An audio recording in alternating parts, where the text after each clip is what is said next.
Shiva, Ja, wie geht es dir? sehr gut, danke. Ja, ich habe ein Geschenk für dich. Ach nee. Mhm. Schau mal.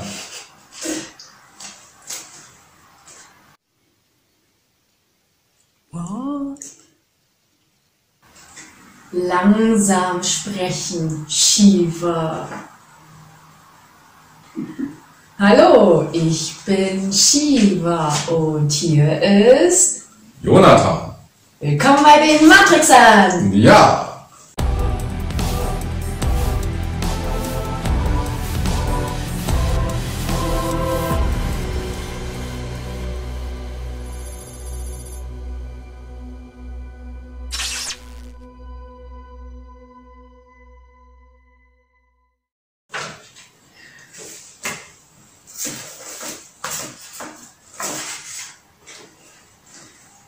So, unser heutiges Thema ist die innere Erde. Genau, und zwar, welche Wesen sind noch innerhalb der Erdmatrix? Das wollen wir als Videoreihe machen, zum Beispiel bei Naturwesen, innere Erde und so weiter. Und heute fangen wir mit den innere Erde-Leuten an, würde ich sagen. Die Bewohner der inneren Erde. Genau, und das machen wir heute als Interview, im Interviewstil.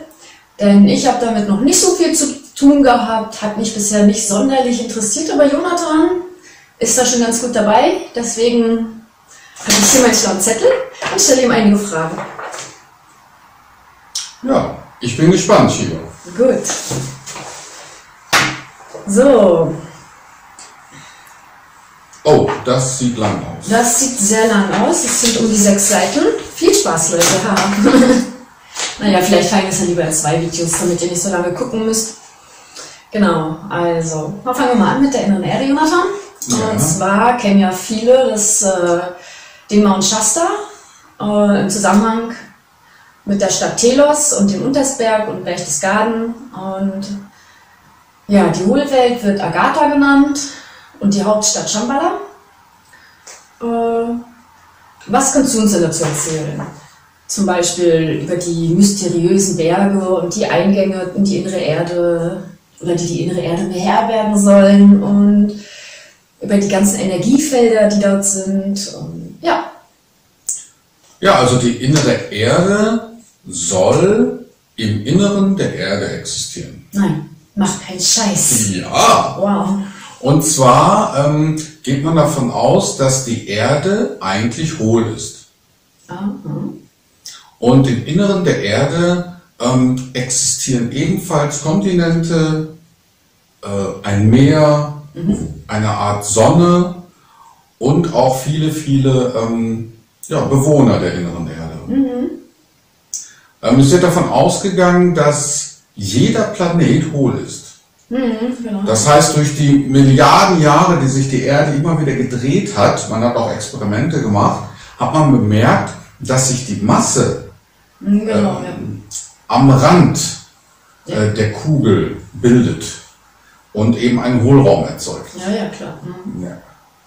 Zu dieser inneren Erde gibt es auch 2 Eingänge, also 2 Haupteingänge. Der eine Eingang ist oben, ungefähr auf der Höhe des 86. Breitengrades am Nordpol. Und unten in der Antarktis soll es auch einen Zugang geben, der ist aber von Eis bedeckt. Das heißt, da kommt man halt nur unter Wasser rein, vielleicht im U-Boot oder wer lange tauchen kann.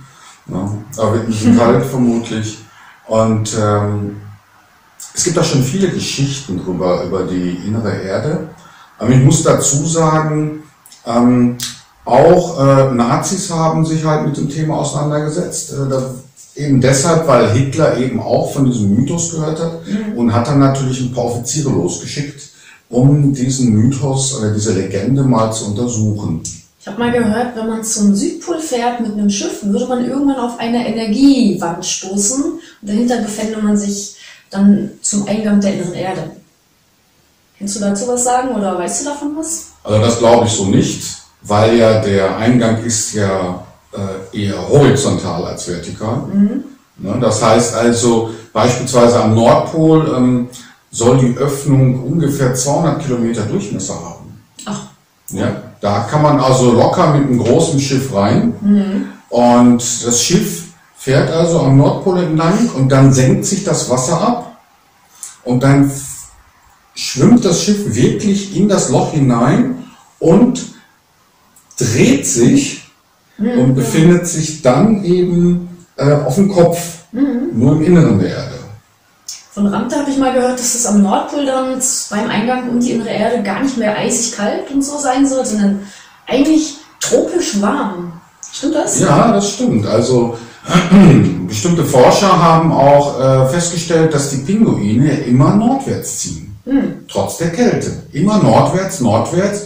Und ganze Pinguingruppen sind spurlos verschwunden. Pinguingruppen? Ja. Keine Ahnung, wie die hierher gekommen sind und keine Ahnung, wer hier auf Pinguine steht. Ich habe echt keine Ahnung. Weiter auf meinem schlauen Zettel, und zwar soll sich im Laufe der Evolution ja nicht nur auf der Erde Kontinente gebildet haben, sondern auch innerhalb der Erde. Und die innere Erde soll durch die Zentralsäule gespeist werden. Genau. Außerdem sollen dort verschiedene Rassen leben in der inneren Erde. Und die übergeordnete Rasse, die spirituell sehr weit entwickelt ist, das sollen die Ariani sein. Was kannst du dazu sagen? Ja, richtig. Also es gibt da mehrere Rassen da unten in der inneren Erde.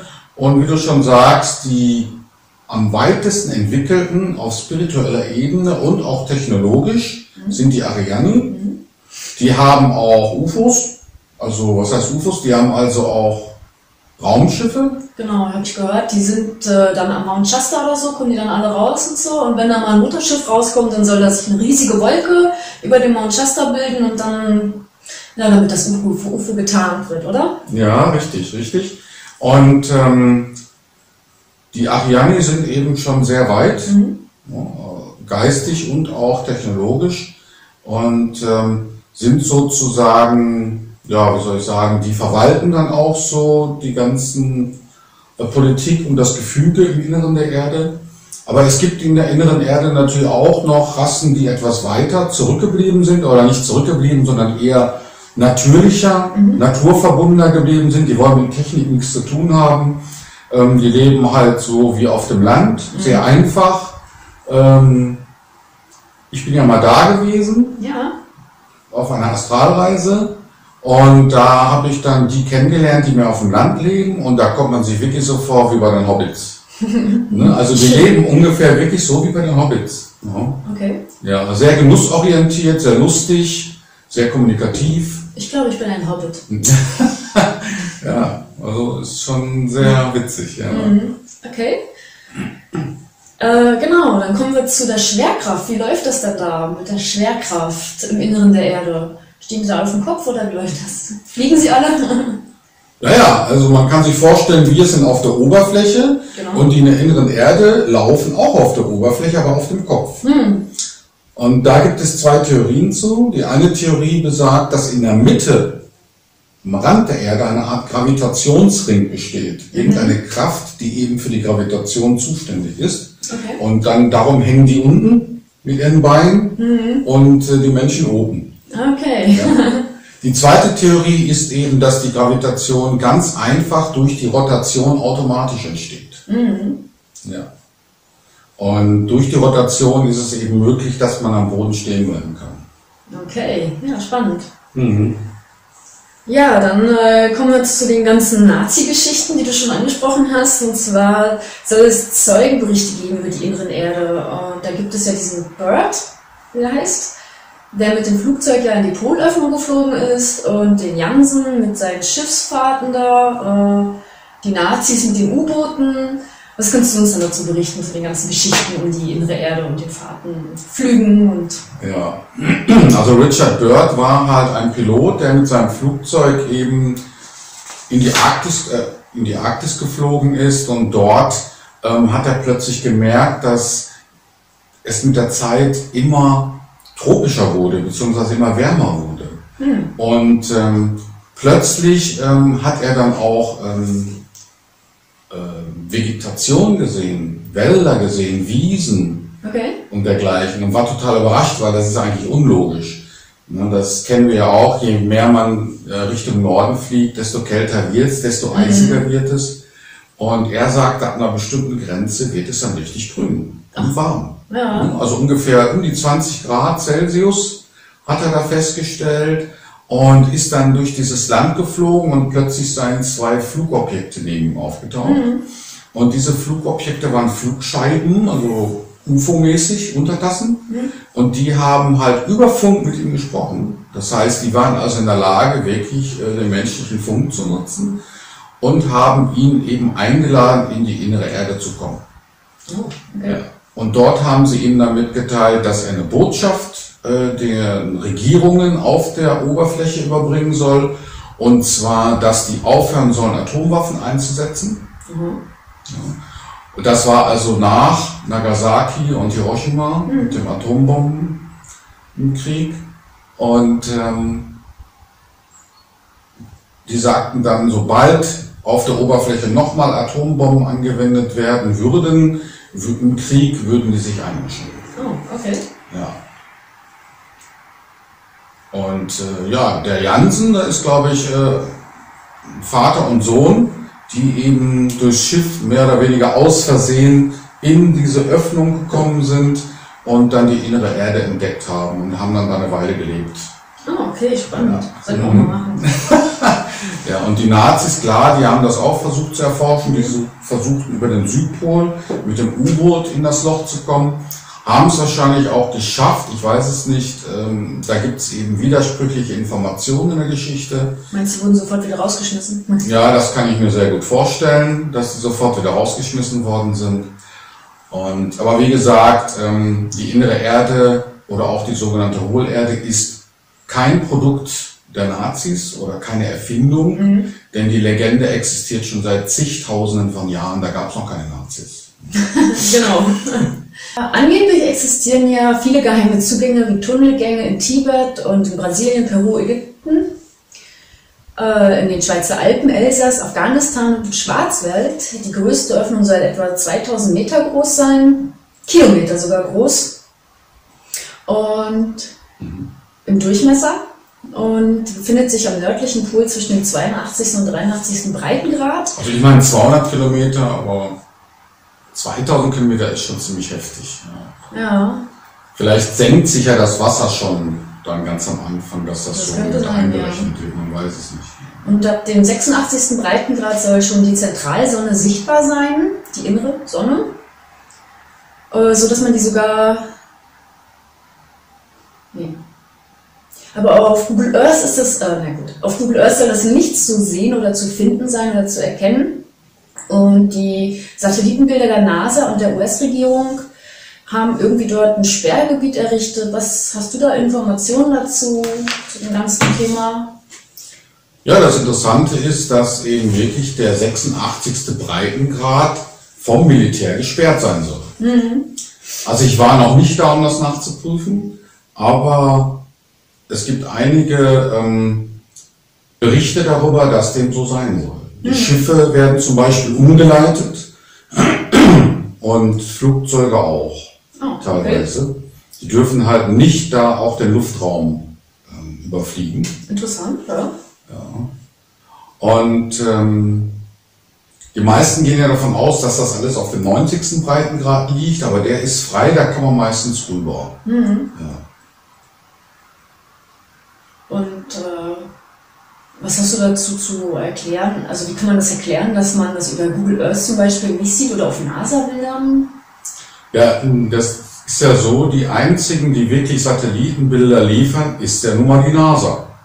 Und die, wissen wir, ist ja mal und die ein NASA wirtschaftliches Unternehmen.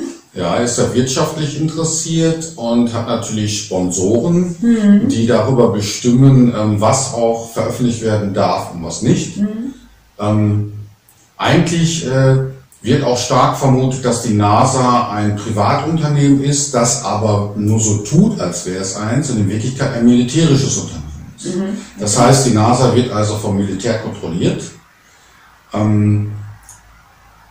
Gleichzeitig verhält es sich so, dass die NASA eben die Satellitenbilder aufnimmt und dann erst auswertet. Und wenn dann irgendwelche Flugscheiben, UFOs oder sonst was darauf sind, werden die wegradiert. Die werden ganz einfach übergepinselt. Ne? mit digitaler Software Ah ja, und dann erst an Google weitergegeben. okay. Das Problem dabei ist aber, dass die NASA natürlich Angestellte dafür hat, die die Bilder durchsehen und dann natürlich die bearbeiten. Das Problem ist aber, dass es nicht immer klappt, alles wegzuretuschieren. Manchmal sieht man dann plötzlich doch noch irgendwo eine Flugscheibe oder man sieht doch noch irgendwo etwas Seltsames. Aber man kann dann sicher sein, wenn das im Internet veröffentlicht wird, dass es bei den neuesten aktuellen Satellitenbildern nicht mehr da drauf ist. Ah ja, okay. Und das ist ja verdächtig. Ja. Ne? Warum lassen sie das dann nicht da drauf? Ja, das ist schon merkwürdig. Ja, das ist sehr merkwürdig. Und dann gibt die NASA eben die Satellitenfotos an Google weiter. Und Google macht so, daraus eben die Karte. Okay, ja, das erklärt Eben gut. Zensur. Genau wie in der Presse, ne? Genau wie in der Presse. Oder im Fernsehen, auch bei Satellitenbildern. Ja,